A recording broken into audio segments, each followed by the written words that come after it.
not what should have happened. I won that You one. are unbelievable. What did you tell me earlier in the show? Unbelievable. What did you tell me earlier in the show about, wise. with age comes wisdom? Yeah.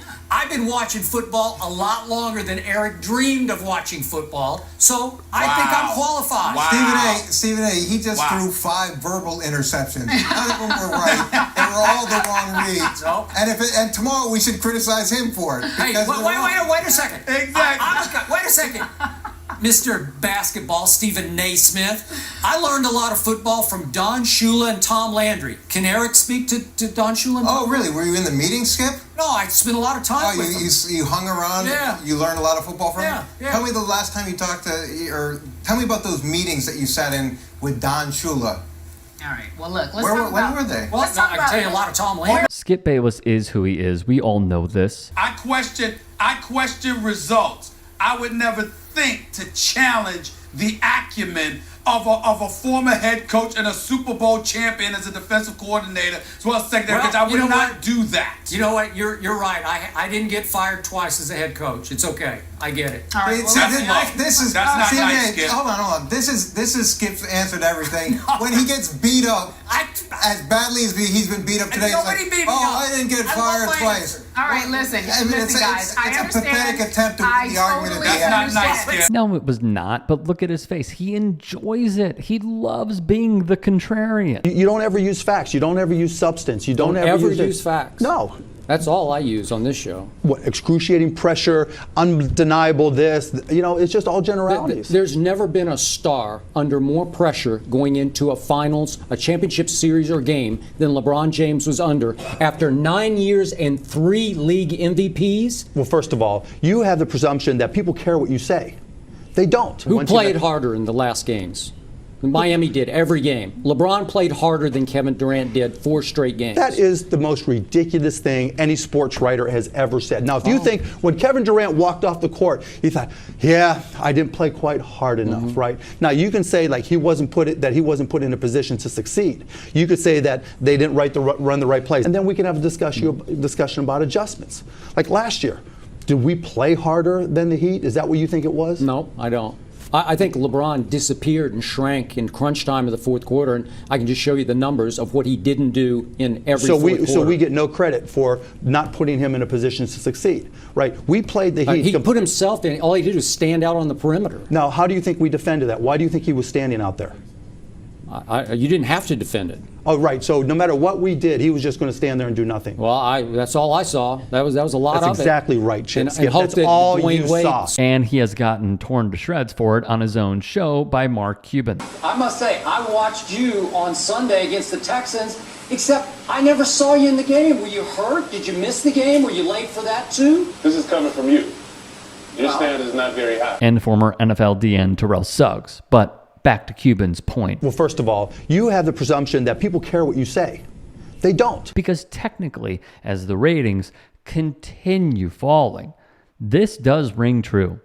However, it is the approach Detroit Lions star quarterback Jared Goff took when answering a question that left the anti-Bayless crowd cheering. In a radio interview, he was asked the following and answered accordingly. Hey, does bulletin board material matter to you guys at all?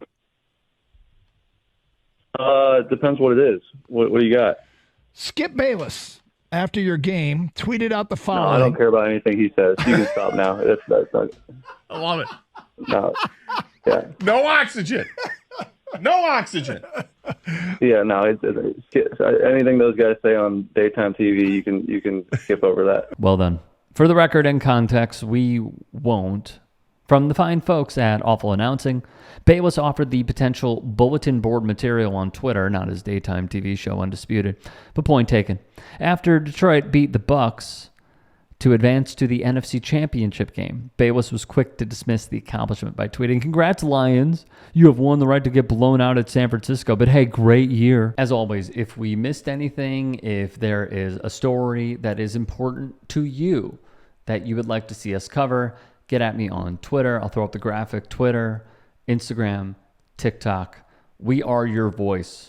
I understand that we are small, but we are your voice. So send me any stories that you see and also get at me on there. On the Skip Bayless front, none of this is surprising to me. By the way, I know the argument will be made, well, the Bucks played in a bad division and they went to Detroit and they shouldn't have gone for 2 and Todd Bowles got out-coached and Baker Mayfield pulled a Baker Mayfield. You have to beat the teams that are in front of you. Why are we all of a sudden, as well, giving the 49ers a clear pass, Skip? Why? They looked suspect last week, did they not? Did Purdy look amazing? No. Is Debo going to play? Appears so.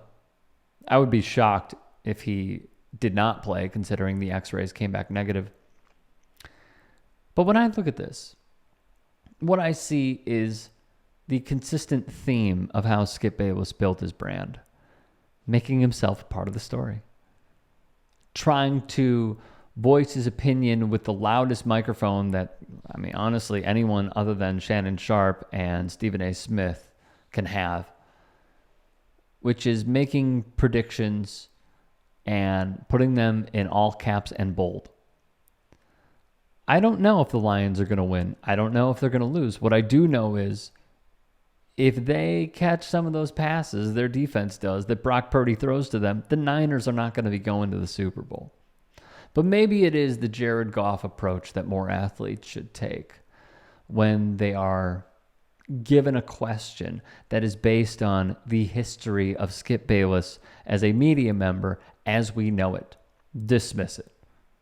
Irrelevant, doesn't matter, next question. Because what's going to happen? As we know, what RG3 did, what many others have done as well. Skip will now talk about it and say, I can't be canceled.